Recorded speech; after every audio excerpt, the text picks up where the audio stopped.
기도 감사합니다. 오늘 우리가 함께 볼 말씀은 사도행전 14장입니다. 사도행전 이야기 41번째 이야기죠. 14장 1절에서 7절까지 우리 함께 한 절 한 절 교독하고 마지막 7절은 합독합니다. 이에 이고니온에서 두 사도가 함께 유대인의 회당에 들어가 말하니 유대와 헬라의 허다한 무리가 믿더라.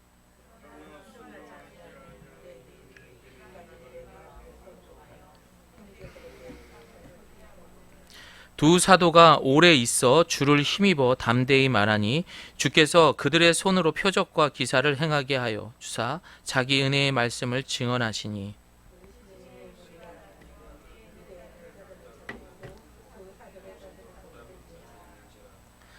이방인과 유대인과 그 관리들이 두 사도를 모욕하고 돌로 치려고 달려드니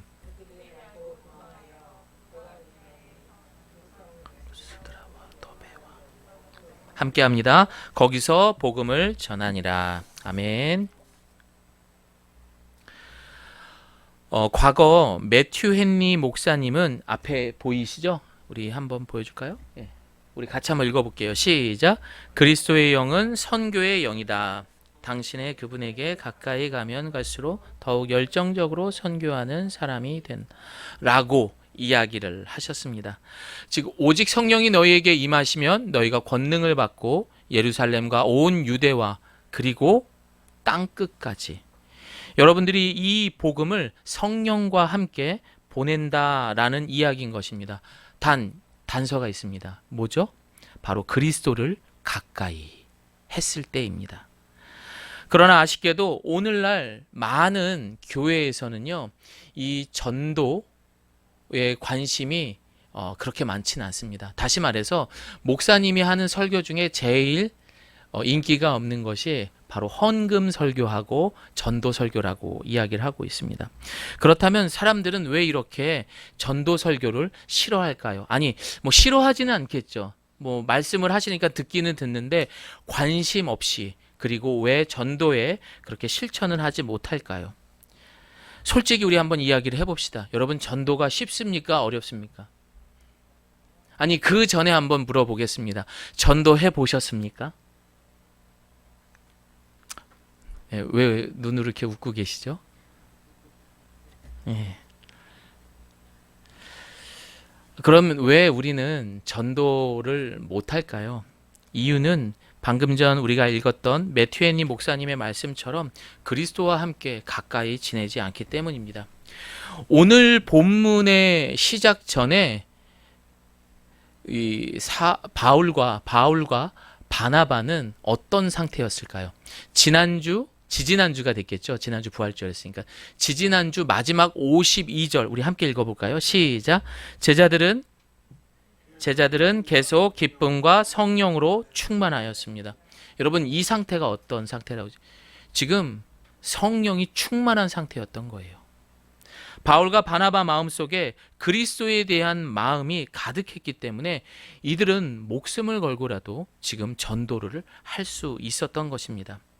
어제 저는 저랑 친하게 가깝게 지냈던 청년의 결혼식을 다녀왔습니다. 그곳에서 제가 기도를 했기 때문입니다. 이렇게 이제 대기를 하고 있는데, 이 어려운 시국에 내가 그리스도인입니다라는 것을 사람들에게, 그리고 이 결혼의 서약을 이 세상 가운데 예배를 통해서 한다라는 것이 상당히 감동적이고, 그리고 오랜만에 참 인상적이다, 뭐 이런 마음들이 들었습니다. 그런데 제가 좀 계속 이번 주 설교 말씀에 대해서 생각을 하고 있었는지 한편으로 그런 마음이 들어요. 이렇게까지 세상 사람들에게, 죄송한 표현이지만, 예배까지 드려가면서 내가 그리스도입니다라는 것을 드러냈으면서도 왜 우리는 한평생 전도하지 않고 살아갈까, 이런 생각도 하게 되었습니다. 왜 그럴까요? 분명 교회에서, 저도 교회에서 결혼식을 올렸습니다. 그렇게까지 하면서도 우리는 평생 전도 한번 하지 않고 관심 갖지 않습니다. 이유는 간단합니다. 전도가 얼마나 중요한지 모르기 때문이에요. 우리는 자신이 중요하다고 느끼는 일에 있어서는 시간을 내고 또 어떻게 합니까? 돈을 쓰게 됩니다. 그리고 젊음을 쓰게 됩니다. 우리는 쓸 것 안 쓰고 전략하면서 10년 이상 매달 상당금을 주택 부금으로 붓기도 합니다. 왜 그럴까요? 집이 있어야 한다라는 것을 중요하게 생각하기 때문입니다. 한밤중에 자식이 몸이 아프면 들쳐엎고 그리고 병원으로 달려가게 됩니다. 그 돈이 얼마가 나온 간에 상관없이 우리는 그 자식이 중요하기 때문에 그 새벽에도 돈 따위를 생각하지 않으면서 병원으로 가는 거예요. 그러나 우리 주님의 생각은 어떨까요, 여러분? 우리 같이 마가복음 8장 36절에 37절 함께 읽습니다. 시작.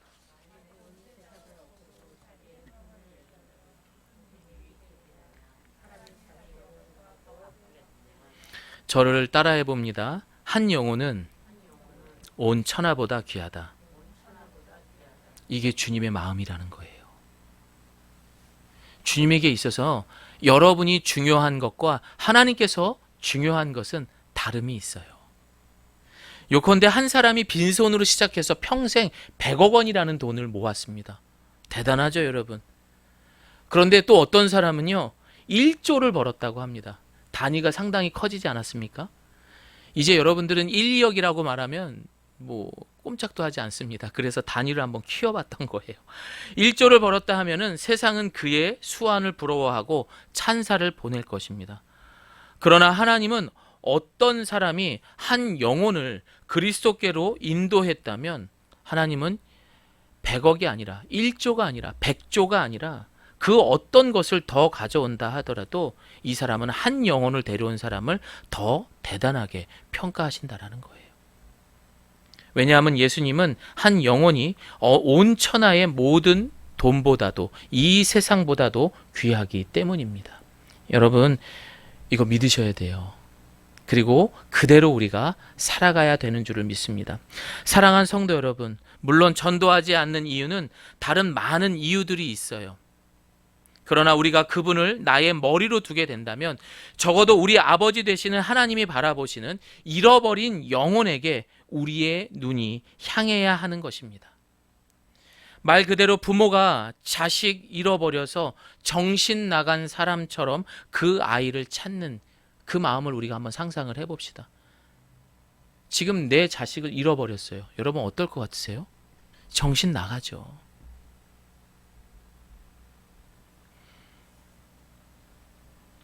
그런데 그 마음이 우리 하나님의 마음인 거예요. 그만큼 오늘 이 자리에 앉아 계신 여러분에 대한 마음, 그 마음이 하나님의 마음인 것입니다.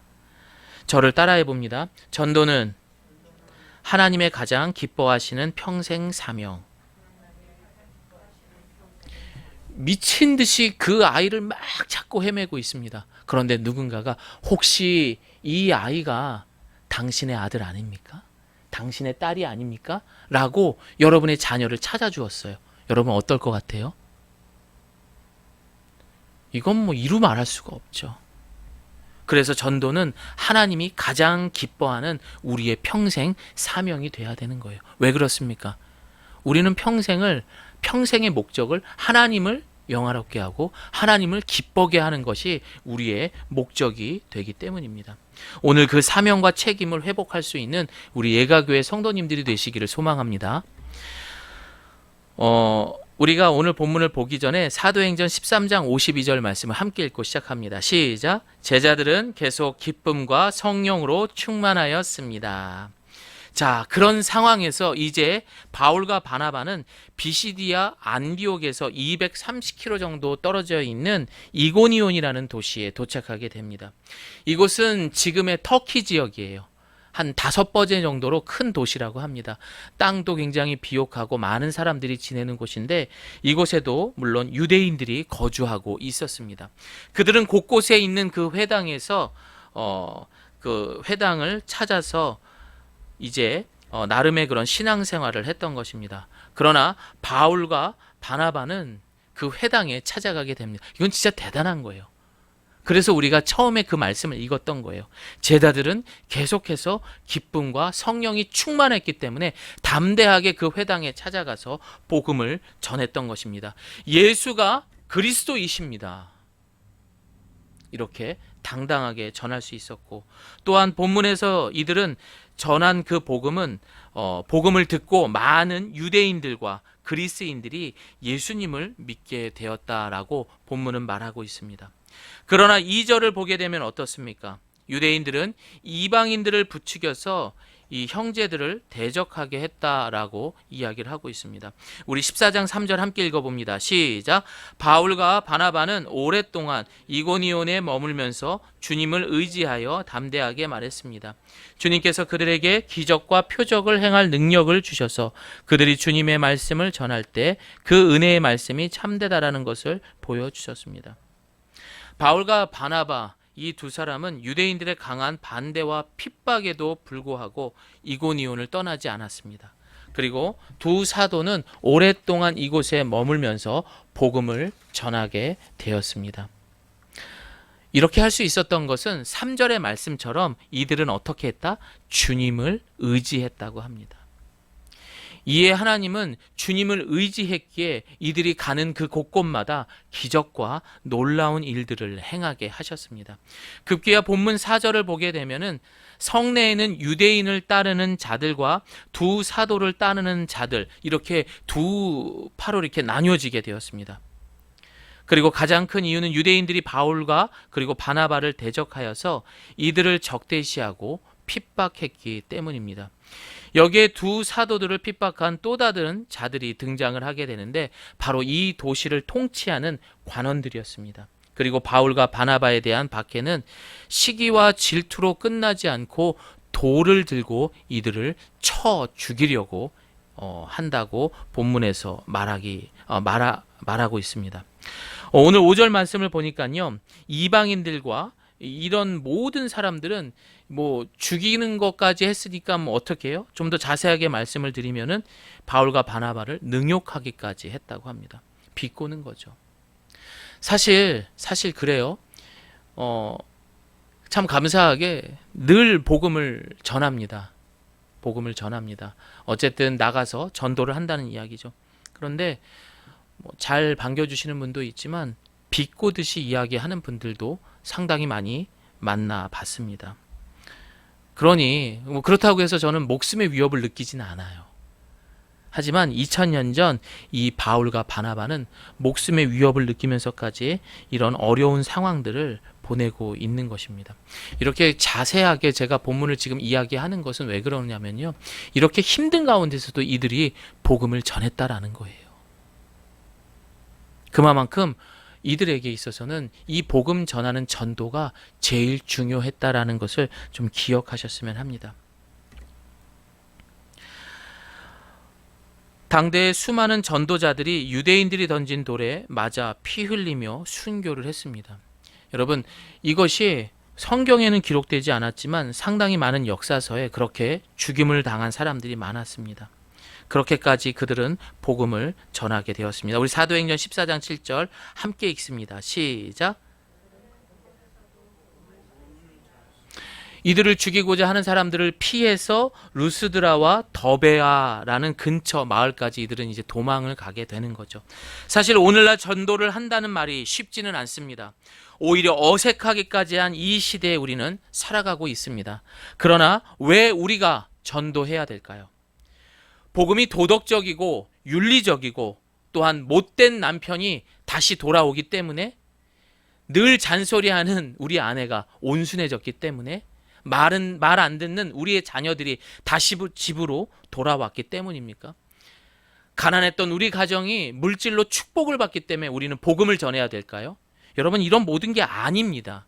복음을 전한 이유는 구원받은 사람이라면, 적어도 내가 세례받고 예수님을 영접한 사람이라면은 당연히 우리는 이 복음을 전하는 것이 주님의 부탁이고 주님의 명령이기 때문입니다. 경민아, 너의 삶을 통해서 이 복음을 좀 전해주지 않으렴? 이게 아니라 얘야, 나가서 이 복음을 전해라, 명령하셨다라는 거예요. 당연히 해야 되는 거예요. 근데 지금 우리 안 하고 있잖아요. 머리는 알고 있지만 그 머리에서 가슴으로 내려오기까지가 너무나 어렵고 실천이 힘든 것이 바로 전도입니다. 미국의 잭 밀러라는 농부는 하나님을 아주 열심히 믿었다고 합니다. 매주 주일마다 가서 정말 열심히 교회 일도 하고 예배도 열심히 드렸습니다. 그런데 그 농부에게 있어서 좀 부담스러웠던 것들이 있었어요. 그게 뭐냐? 목사님께서 전도 설교를 할 때마다 조금 부담이 많이 되었다고 합니다. 그래서 뭐 노력을 하려고 뭐 이렇게 저렇게도 해보려고 했지만 그의 성격이 워낙 내성적이어서 사람들 앞에서 말도 제대로 못하고 오히려 그때마다 망신을 당하고 해서 더욱더 이 전도에 대한 두려움들이 많았다고 합니다. 그러나 그의 삶은 늘 어떻게 해요? 그리스도가 가까이 있었던 거예요. 그리고 그 마음속에 기상천외한 생각을 하게 됩니다. 그는 농장 근처의 큰 호수에 날아오는 거위를 이용해서 전도를 해야겠다라는 마음이 들었던 거예요. 그게 무엇이냐? 철 따라 날아오는 그 거위를 그물로 잡는데요. 지금 같으면 말도 안 되는 거죠. 그렇죠? 그런데 그렇게 잡아가지고 그 다리에다가 성경 구절과 그리고 간단한 메시지를 적어서 이제 그 거위가 날아가게끔 또 풀어주게 되는 거죠. 이런 방법들을 계속 매 철마다 반복을 하게 됩니다. 남아메리카로도 날아가고 또한 북극에도 날아가고 그리고 최근 매년 200마리 정도의 거위를 잡아다가 이런 식으로 전도를 했다고 합니다. 놀랍게도 그가 적은 메시지를 통해서 예수님을 믿는 일들이 벌어지기 시작을 했던 거예요. 그 중에 한 사람은 300km 떨어진 곳에서 그 메시지를 통해서 내가 예수님을 믿게 되었다라고 하면서 편지도 받게 되었다라고 합니다. 사랑하는 성도 여러분, 내가 할 수 있는 최선을 다하면서 우리는 이 마음을 위해서 노력해야 되는 것입니다. 나머지는 누가 하는 것일까요? 우리 하나님이 하시는 거예요. 그런데 이 마음이 나의 생각이 아닌 다른 생각으로 가득 차 있을 때에는 우리는 할 수 없는 거예요. 그래서 우리는 늘 예수 그리스도를 어떻게 해요?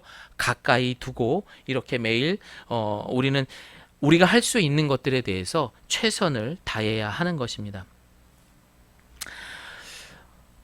이렇게까지 이야기해도 우리는 이 전도에 대해서 먼저 그 나라와 의보다는 결국 또 우리는 무엇을 먹을까, 무엇을 마실까, 내 몸을 위해, 내 가정을 위해 우리는 걱정하고 염려를 하고 있습니다.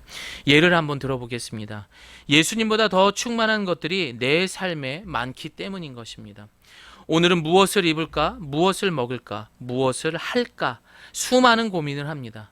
그러나 정작 지난 한 주간 우리는 예수님에 대해 묵상하는 시간은 얼마나 되었습니까? 또 회사나 직장에서 사람들 앞에서는 잘 보이려고 우리는 노력을 합니다. 사람들 앞에 좋은 이미지, 착한 이미지 이렇게 주려고 노력을 합니다. 때로는 자존심도 구겨가면서 우리는 감정 노동을 합니다. 그러나 나에게 영원한 생명을 주신 예수님을 위해서 단 1분도 우리는 잘 보이려고 노력하지 않는다라는 거예요. 또한 내가 살아가는 방법이 예수님의 방법이 아니라 오직 세상의 방법을 선택하고 살아간다라는 거예요. 우리 마태복음 말씀 함께 읽습니다. 시작. 그러므로 내가 너희에게 말한다.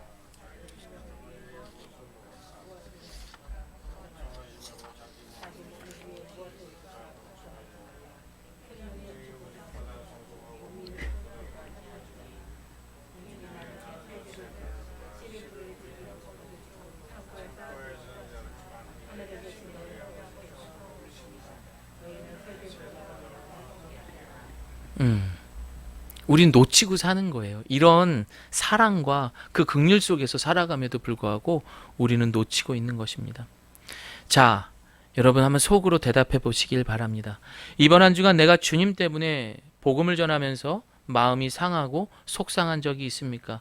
아니면 사람 때문에 속상하고 돈 때문에 시험에 들어서 속상한 것이 대부분이었습니까? 여러분 어떻습니까? 또한 이것도 예를 들어봅니다. 어느 날 친구가 찾아왔습니다. 그런데 그 친구가 성숙하지 못한 자신의 삶을 한참을 수다를 떨고 갑니다. 그렇다면은 우리는 그 친구에게 어떻게 대화할 수 있을까요? 첫째, 잘못하는 지금의 문제들을 이야기해 주면서 해결할 수 있도록 이야기를 해준다. 두 번째, 예수님의 이야기, 복음을 전해준다. 여러분은 어떤 삶을 살아왔고 어떤 방법을 선택하시겠습니까? 우리는 너무나 중요한 것들을 지금 놓치고 산다라는 거예요. 그저 그 수다 속에서, 그 이야기 속에서는 오로지 그 상황만 바라볼 뿐이지, 문제만 바라볼 뿐이지, 그 문제 위에 계신 하나님을 가까이 하지 않기 때문에 우리는 가장 중요한 것들, 소중한 것들을 놓치고 살아가고 있는 것입니다. 너무 유치한 질문들이었지만 이 모든 곳에서 나의 지금의 모습을 그대로 드러나게 하시는 것입니다. 여러분, 위대한 사람 옆에 서 있다고 해서 내가 저절로 위대해질 수 있을까요? 그래서 우리는 너무 사람들에게 충성할 필요가 없습니다. 또한 배부른 사람 옆에 있다고 해서 여러분 배가 부릅니까? 그래서 우리는 사람에게 너무 잘 보일 필요가 없다라는 거예요. 사랑하는 성도 여러분, 이왕이면은 살아있는 복음의 말씀을 가까이 해야 됩니다. 복음의 말씀이 가까이 있으면은 생명과 우리의 삶에 평안이 있는 줄을 믿습니다. 어제 잠깐 결혼식에 갔다 와서 오랜만에 만났잖아요, 사람들을. 그래서 인사하고 너무 반가웠어요. 근데 왜 이렇게 피곤해요? 사람에게 목숨 걸고 사람 만나는 것을 중요시 여기는 사람들은 늘 피곤합니다. 그리고 그게 심해지면은 실망과 상처만 남는 거예요. 결국 이 시대를 살아가고 많은 사람들이 지금 시달리고 있는 그 우울증, 그 원인은 무엇일까요? 결국 사람입니다, 여러분.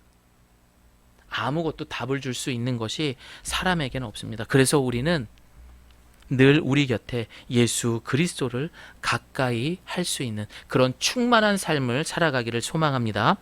우리는 이제 관객이 아니라 복음을 전하는 선수가 되어야 합니다. 세상이라는 운동장에서 정말 피땀 흘리며 열심히 우리는 전하고 또 전할 수 있어야 됩니다. 더 이상의 우리는 예수님의 팬클럽이 아니라 제자가 되어서 예수님의 증인이 되어야 할 것입니다. 마가복음 9장에 보면은 예수님은 영광스러운 모습으로 변화되며 베드로, 야고보 그리고 요한과 함께 이 변화산에 오르게 됩니다. 그리고 나머지 제자들은 그 마을에 남아 있었던 거예요. 그런데 이 마을에서 이제 귀신이 들린 아들이 귀신에 들려서 이제 어쩔 줄을 몰라서 그 아버지가 이제 예수님의 이야기를 들었겠죠. 그리고 찾아온 거예요. 큰일 났습니다. 저희 아들이 지금 귀신에 들려서 그러는데 지금 예수님 계십니까? 안 계시는데요. 그러면 당신들이 예수님하고 함께 다니는 분들이니까 제발 좀 내 아이 좀 귀신 좀 쫓아내 주세요. 이 제자들이 귀신을 쫓아냈을까요? 못 쫓아냈을까요? 실패하게 됩니다. 얼마나 창피했을까요? 그러자 예수님께서는 이 변화산에서 내려와서 그 난리가 난 그 상황들을 보게 되십니다. 자, 그리고 뭐라고 말씀하십니까? 함께 읽습니다. 시작. 예수님께서 대답하셨습니다. 이 믿음 없는 세대여, 내가 얼마나 너희와 함께 있어야 하느냐? 내가 너희를 얼마나 더 두고 보아야 하느냐? 이 본문은 오늘날 우리의 모습을 잘 보여주고 있습니다. 귀신 들린 그 아이와 아버지의 모습은 마치 이 코로나19로 지칠 대로 지친 우리 이웃들의 모습인 것입니다. 또 제자들의 모습은 마치 선수가 아닌 관객의 입장에서 그저 바라만 보고 있는 그런 예수님의 놀라운 기적과 또 그가 하는 모든 가르침을 그냥 바라보고만 있는 그런 관객 입장에 있는 그런 오늘날 교인과 우리의 모습을 보게 됩니다. 사랑하는 성도 여러분, 복음의 경주는 끝이 없습니다. 이것이 지난 2000년 동안 교회의 역사를 보면 복음은 어떤 상황에서도 정지된 적이 없었습니다. 엄청난 고난과 핍박이 왔어도 복음은 계속해서 전진해 나갔습니다. 복음은 또한 한 곳에 머무르지 않으며 유대 땅을 거쳐서 그리고 영국으로 갔고 청교들에 의해서 미 대륙으로 그치고 그리고 아시아로 그리고 중국과 한국에 이르며 오늘날 예가교회의 저와 여러분의 사명이 된 줄을 믿습니다. 그리고 우리를 통해서 우리의 가정과 우리의 이웃으로 전해져야 하는 거예요. 그러나 그 복음을 전할 때 어떻게 해야 돼요? 여러분, 더 이상 구경꾼이 되어서는 안 된다라는 거예요. 예수님이 하셨던 이 성경에 기록된 기적과 놀라운 표적에 대해서 환호만 하는 팬클럽에 머물러서는 안 된다라는 거예요. 이제는 직접 예수님을 늘 가까이 하면서 전하고 또 전할 수 있는 그런 우리가 되어야 하는 것입니다. 이제 말씀을 마무리합니다. 사사기의 마지막 세 장은 성경 전체를 이렇게 보게 된다면은 정말 더럽고 추악하며 부패한 일련의 사건들로 그렇게 묘사하고 있습니다. 이 사건들에 대한 친숙한 구절은 이스라엘의 왕이 없을 그때에 라고 말하고 있습니다. 그 결과가 어떻습니까? 우리 함께 읽습니다. 시작. 그때에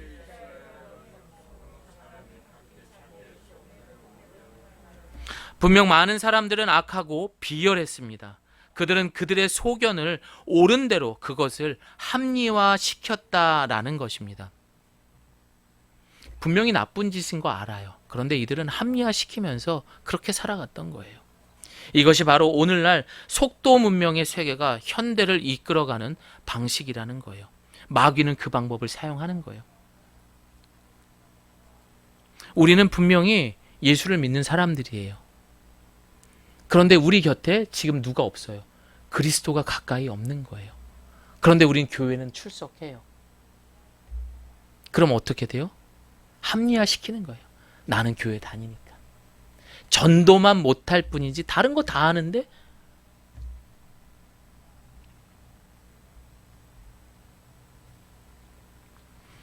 우리는 지금 진리를 놓고도 우리의 소견대로 합리화시키며 가장 중요한 것을 놓치고 있습니다.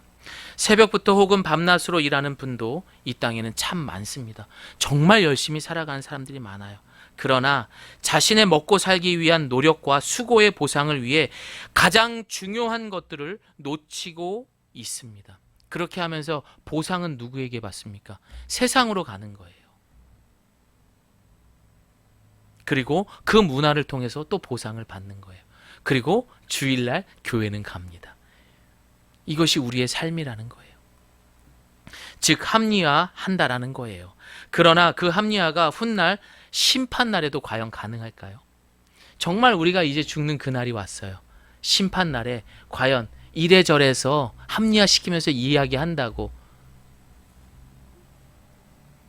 법의 심판이 벗어날 수 있을까요? 절대 그렇지 않아요. 단호할 것입니다. 그래서 우리는 오늘 나의 사명과 책임에 대해 스스로에게 질문해야 됩니다. 사랑하는 성도 여러분, 우리 정말 깨어서 하늘을 바라봅시다. 그리고 전하고 또 전하는 우리의 사명을 어떻게 해요?